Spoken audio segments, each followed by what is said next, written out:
नमस्कार दोस्तों, स्वागत है आप सभी को। आज हम लोग कम्युनिटी हेल्थ नर्सिंग का ही इम्पोर्टेंट क्वेश्चन को आगे कंटिन्यू करेंगे और बहुत जल्द आप लोगों का नया टॉपिक आ रहा है, क्योंकि इसका कुछ क्वेश्चन बच रहे हैं। नेक्स्ट वीक से आप लोगों को नया टॉपिक देखने को मिलेंगे, जो कि सबसे ज़्यादा इम्पोर्टेंट भी है आपके लिए और सबसे ज़्यादा पूछे जाने वाला टॉपिक भी है। इसलिए जो भी अभ्यर्थी अभी तक क्लास नहीं ज्वाइन किए हैं, वो सारे अभ्यर्थी अब क्लास ज्वाइन कर लीजिए। बहुत इम्पोर्टेंट क्लास अब शुरू होने जा रहे हैं, तो इसके लिए आप लोग इस नंबर पर व्हाट्सअप करके कॉल करके आप लोग क्लास में जुड़ सकते हैं। आपको सारा नोट्स जैसे ही क्लास में जुड़ते हैं तो आपको उसी समय सारा नोट्स मिल जाते हैं। कुछ क्लास अगर छूटा है आपको तो वो भी मिल जाएंगे और डेली आपको क्लासेज मिलते रहते हैं। अगर आप एएनएम के क्लास में जुड़ते हैं तो एएनएम का सारा नोट्स, जीएनएम में जुड़ते हैं तो जीएनएम का, और ड्रेसर का जुड़ते हैं तो ड्रेसर का आपको नोट्स क्लासेज मिलेंगे। तो चलिए आज हम लोगों का क्वेश्चन यहाँ से स्टार्ट होगा। फर्स्ट क्वेश्चन कह रहा है कि नवजात को प्रथम टीका कौन सी देनी चाहिए। जब नवजात शिशु होता है, इन्फेंट शिशु जो जन्म लेते हैं, उस समय के बेबी को क्या कहा जाता है? नवजात शिशु कहा जाता है। तो ये कह रहा है कि नवजात शिशु को प्रथम टीका कौन सा देना चाहिए। डीपीटी टीका, एक जो डीपीटी होता है वो डिप्थीरिया वाला, एक पोलियो ओरल देना चाहिए। पोलियो ओरल तो नवजात को दिया नहीं जाता है।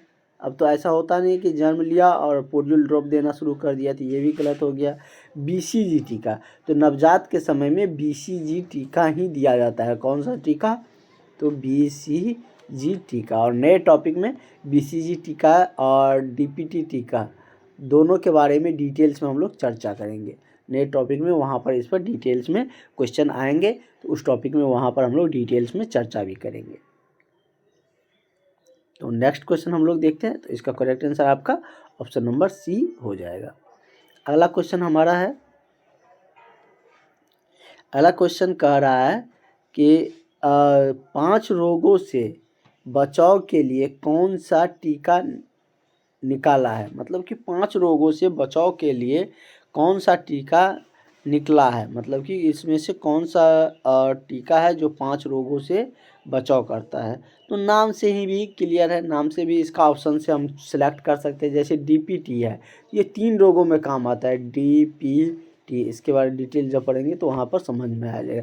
हेपाटाइटिस भी, तो ये तो 5 रोग में आएगा नहीं। यहाँ पर है पेंटा वायलेंट। पेंटा मतलब क्या? पेंटा का मतलब ही होता है 5। आपने केमिस्ट्री जब इनऑर्गेनिक केमिस्ट्री पढ़ते होंगे, सॉरी ऑर्गेनिक केमिस्ट्री, तो वहाँ पर आपको बताया जाता है पेंटागोनल, हेक्सागोनल, मतलब हेक्सा मतलब 6, पेंटा मतलब 5। तो पेंटा का नाम से ही क्लियर है 5। और यहाँ से आपसे पूछ भी रहा था जो कि 5 रोगों का निवारण करता है, 5 रोगों से बचाव करते हैं, तो उस टीका का नाम क्या है? पेंटावाइलेंट टीका। तो करेक्ट आंसर आपका क्या हो जाएगा? ऑप्शन नंबर आपका बी हो जाएगा। बहुत सारे क्वेश्चन आपको ऐसे भी मिलेंगे जिसको आप ऑप्शन से क्लियर कर सकते हैं कि कौन सा इसका करेक्ट आंसर होंगे। याद करने की बिल्कुल भी ज़रूरत नहीं होते हैं, बहुत सारे क्वेश्चन ऐसे होते हैं।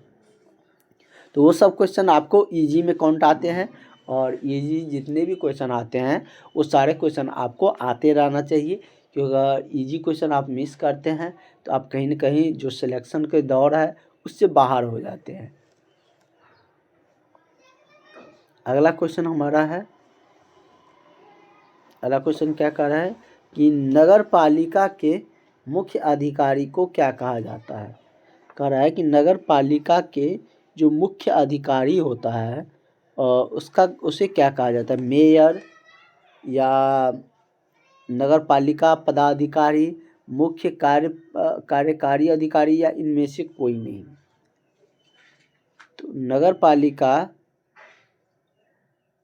की जो मुख्य अधिकारी को मुख्य कार्यकारी पदाधिकारी के नाम से भी जाने जाते हैं, जो स्वास्थ्य संबंधित होते हैं। वैसे तो नगर पालिका में मुख्य अधिकारी, अगर हम शिक्षा के स्वास्थ्य के क्षेत्र के छोड़ के बात करें तो उसका जो मुखिया कह लीजिए वो मेयर होते हैं, उसका जो प्रधान कह लीजिए वो मेयर होते हैं। और जिस तरीके से आपसे इससे पहले कुछ 2 क्वेश्चन आया था ना कि जिला स्तर पर कौन होते स्वास्थ्य विभाग का प्रभार, जैसे हम सिविल सर्जन देखे थे, ब्लॉक स्तर पर देखे थे, इसी तरीके से ये भी था। अगला है कि ग्राम सभा के प्रधान कौन होते हैं। जो ग्राम सभा गांव में बुलाए जाते हैं तो उसका प्रधान कौन होता है। तो उस ग्राम सभा जो किया जाता है तो उसका प्रधान मुखिया होते हैं। कौन होते हैं? उसका जो मुख्य आदमी होते हैं वो मुखिया होते हैं। तो करेक्ट आंसर आपका ऑप्शन नंबर ए हो जाएगा। और मुखिया के द्वारा ही ग्राम सभा बुलाए जाते हैं। मुखिया कहाँ पर होता है? जहाँ पर मतलब नगर निगम नहीं होती है, जैसे ग्रामीण क्षेत्र हो गए, वहाँ पर मुखिया होता है। नगर निगम में मेयर उप मेयर सब चलते हैं। अगला है पंचायत समिति के प्रधान कौन होते हैं। तो पंचायत समिति का प्रमुख की हम बात उसका प्रमुख ही होता है उसका प्रधान। पर अगर पंचायत समिति के प्रधान की बात करें तो प्रमुख होते हैं इसका प्रधान, क्योंकि बहुत सारे जब पंचायत समिति जो होते हैं वो अपना प्रमुख को सिलेक्ट करते हैं, मतलब कि वोटिंग करके एक मुख्य आदमी जो वो भी पंचायत समिति रहते हैं लेकिन उसको सब वोटिंग करके अपना लीडर मानते हैं और वो प्रमुख कहलाते हैं। जो कि आप लोगों को देखते होंगे कि बहुत सारे पंचायत को मिलाकर एक प्रमुख होते हैं, क्योंकि उसमें बहुत सारे समिति उसको वोटिंग करते हैं। तो पंचायत समिति का जो प्रमुख प्रधान होता है वो प्रमुख होते हैं। अगला है 74वां। क्या कह रहा है कि 74वां संविधान संशोधन अधिनियम कब लागू हुआ। तो 74वां संविधान संशोधन अधिनियम की हम बात करें तो ये आपको कब लागू हुआ था। तो 1 जून 1993 को। कब लागू हुआ? तो 1 जून 1993 को 74वां जो संविधान संशोधन अधिनियम था वो लागू किया गया था। बहुत सारा संविधान संशोधन हुए हैं, बहुत सारे अमेंडमेंट होते हैं, तो उसको संशोधित कर अगर लागू किया जाता है तो जिस समय में होते हैं उसका उस नाम से जाना जाता है। अगर 74वां है तो उस तरीके से अभी और भी बहुत सारे संविधान संशोधन किए गए हैं। अगला हम लोग देखते हैं हमारा अगला क्वेश्चन क्या है।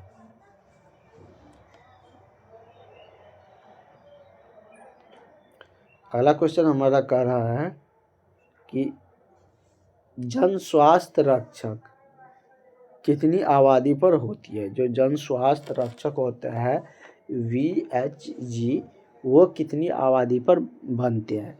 जैसे इससे पहले हम लोग आशा कर्मी को देख चुके थे, 1000 पर बनते हैं। CSC सेंटर का जो निर्माण होते हैं 1 लाख की आबादी पर होते हैं। इसी तरीके से ये पूछ रहा है कि जो जन स्वास्थ्य रक्षक जो होते हैं वो कितनी आबादी पर बनाए जाते हैं। तो ये आपका बनते हैं 1000 के आबादी पर ही जन स्वास्थ्य रक्षक को बनाया जाता है। करेक्ट आंसर आपका ऑप्शन नंबर सी हो जाएगा। ठीक है, अगला क्वेश्चन हम लोग देखते हैं जो कि PSC स्टाफ को लेकर है कि PHC क्या होता है? प्राइमरी हेल्थ सेंटर, जिसको आप लोग हिंदी में क्या कहते हैं? प्राथमिक स्वास्थ्य केंद्र। उसी को शॉर्ट फॉर्म में लिख देते हैं। किसी भी तरीके से लिखेंगे आपको आते रहना चाहिए, क्योंकि हमने इतनी बार इन सब पे सवाल के विभिन्न टाइप से इस पर सवाल आए हैं, तो आप समझ गए होंगे।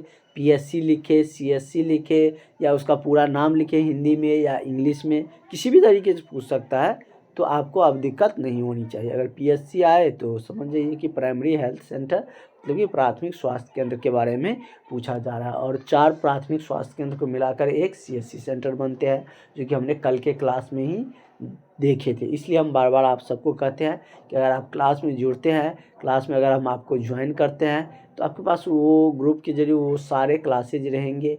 वो सारा छूटा हुआ जो भी आपको डाउट रहते हैं वो सारे क्लास आपको मिल जाएंगे, आपको कहीं कोई दिक्कत नहीं होंगे। तो PSC सेंटर में स्टाफ की संख्या की बात करें तो वो कितना होते हैं। तो ये आपका 15 से 17 होते हैं। कितना होते हैं? तो 15 से 17 के बीच में इसकी संख्या होती है। तो करेक्ट आंसर आपका ऑप्शन नंबर बी हो जाएगा। नेक्स्ट क्वेश्चन है कि स्वास्थ्य उपकेंद्र कितनी आबादी पर होता है। जैसे कि 3000 से 5000, 5000 से 10,000, 10 से 20, 20 से 25,000।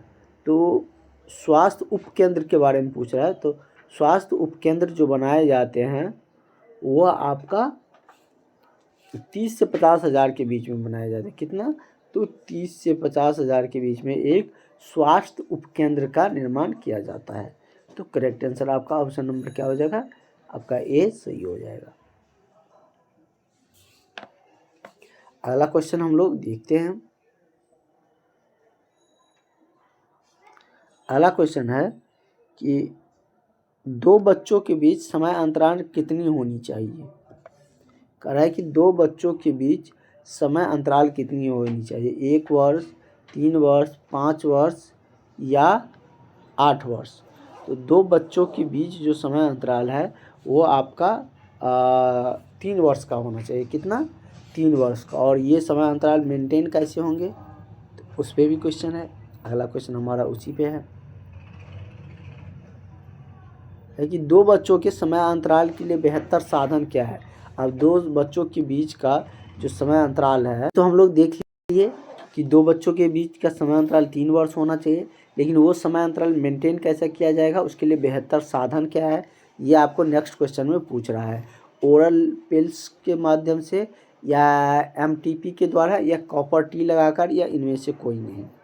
तो किस तरीके से होंगे? तो कॉपर टी लगाकर, क्योंकि ये बहुत दिनों तक मतलब कि 3 वर्ष, 4 वर्ष, 10 वर्ष तक ये मेंटेन कर पाता है, मतलब कि गर्भधारण को रोक सकता है। तो इसके लिए ये उपयुक्त माना जाएगा। ठीक है। तो कॉपर टी जिस तरीके से हम लोगों ने इसके बारे में बहुत डिटेल्स में जाने थे, और अगला जो टॉपिक है उसमें और भी उसके बारे में डिटेल्स में जानेंगे, कैसे उसको लगाया जाता है और किस तरीके से उसका फंक्शन होता है, कैसे वर्क करते हैं। ठीक है। तो इसका करेक्ट आंसर आपका ऑप्शन नंबर क्या हो जाएगा? सी आपका सही हो जाएगा। नेक्स्ट क्वेश्चन हम लोग देखते हैं। अगला क्वेश्चन है आपका कि जन्म का निबंध कहाँ होता है। जन्म का निबंध कहाँ होता है? जैसे कि आपका ऑप्शन दिया गया है कि जन्मे हुए अस्पताल में, रजिस्ट्रार ऑफिस में, नगर निगम या इनमें से कोई नहीं। तो जन्म का निबंध कहाँ होता है? तो ये आपका नगर निगम में, ये मतलब कि इसका क्या होता है, निबंध होते हैं। अगला क्वेश्चन आपका है एमटीपी क्या कर रहा है कि एमटीपी के लिए सामान्य अवधि क्या है। 12 सप्ताह, 16 सप्ताह या 4 माह। 16 सप्ताह 4 माह हुआ ना। 20 सप्ताह 5 माह या 24 सप्ताह 6 माह। तो एमटीपी के लिए जो सामान्य अवधि होती है वो कितना होता है? तो वो आपका 3 माह लगभग 12 सप्ताह होते हैं। तो करेक्ट आंसर आपका ऑप्शन नंबर ए सही हो जाएगा। ठीक है। अगला क्वेश्चन हम लोग देखते हैं। हमारा अगला क्वेश्चन क्या कुछ कह रहे हैं। कह रहा है कि पीएससी स्तर पर स्वास्थ्य दल का नायक कौन होता है। नायक कर लीजिए या उसका प्रभारी कर लीजिए। पीएचसी जो कि प्राइमरी हेल्थ सेंटर होते हैं, तो उसका प्रखंड लेवल पर होते हैं, तो उसका कौन होंगे? तो प्रभारी चिकित्सा अधिकारी होते हैं। कौन होते हैं? ये क्वेश्चन तो बहुत बार हम लोग देखे भी हैं। तो पीएससी स्तर पर स्वास्थ्य दल का नायक प्रभारी चिकित्सा पदाधिकारी होते हैं। तो करेक्ट आंसर आपका ऑप्शन नंबर ए हो जाएगा। नेक्स्ट क्वेश्चन हम लोग देखते हैं। अगला हमारा क्वेश्चन क्या कह रहा है।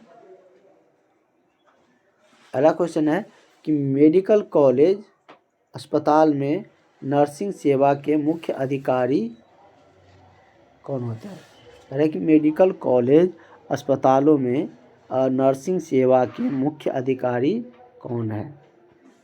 तो इसका जो मुख्य अधिकारी की हम बात करें तो वो कौन होते हैं?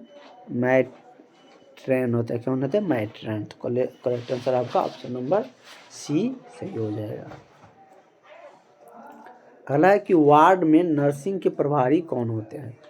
जो वार्ड होते हैं उसमें नर्सिंग का प्रभारी कौन होता है, ये आपसे पूछ रहा है। जैसे कि यूनिट हेड या मैट्रन या प्रभारी वार्ड सिस्टर या इनमें से कोई नहीं।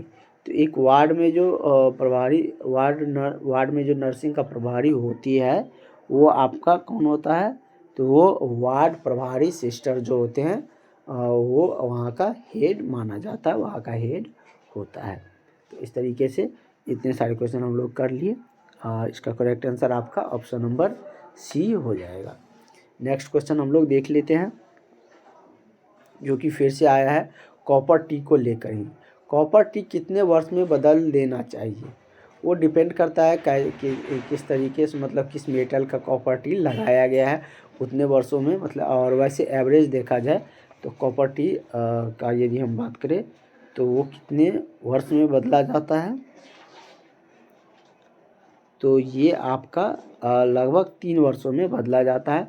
और इसीलिए इसका यूज किया जाता है 2 बच्चों के समय अंतराल को बढ़ाने के लिए भी कॉपर टी का यूज किए जाते हैं, जो कि एक मतलब कि कह सकते हैं कि ये टेम्प्रोरी परमानेंट, पूरी तरीके से परमानेंट तो नहीं कह सकते, टेम्प्रोरी परमानेंट गर्भधारण का कार्य करते हैं कॉपर टी। और जिसको बदलने में कितना 3 वर्ष का मतलब कि कॉपर टी 3 वर्ष में बदला जा सकता है। ठीक है, तो करेक्ट आंसर आपका ऑप्शन नंबर क्या हो जाएगा, ऑप्शन नंबर बी आपका सही हो जाएगा। इसके बारे में विथ फिगर हमने एक बार समझा भी रखे हैं, और आगे भी हम लोग नेक्स्ट टॉपिक में वहाँ पर और भी इसके बारे में डिटेल्स में आएंगे, तो वहाँ पर भी इस पर बहुत चर्चा किए जाएंगे। ठीक है,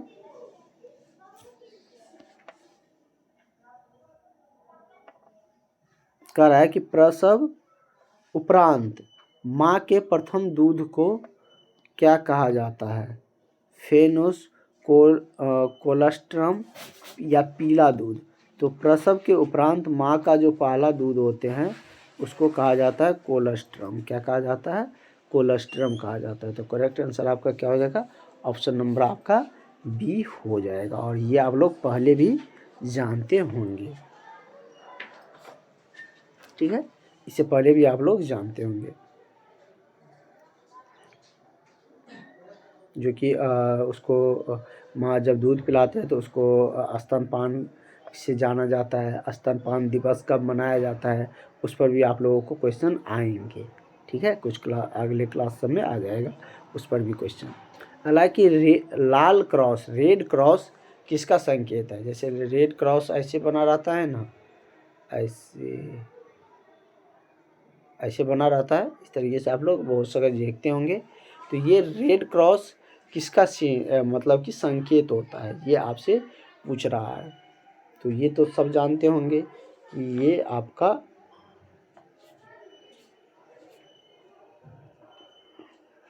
जो रेड क्रॉस होते हैं वो खतरा का संकेत होते हैं।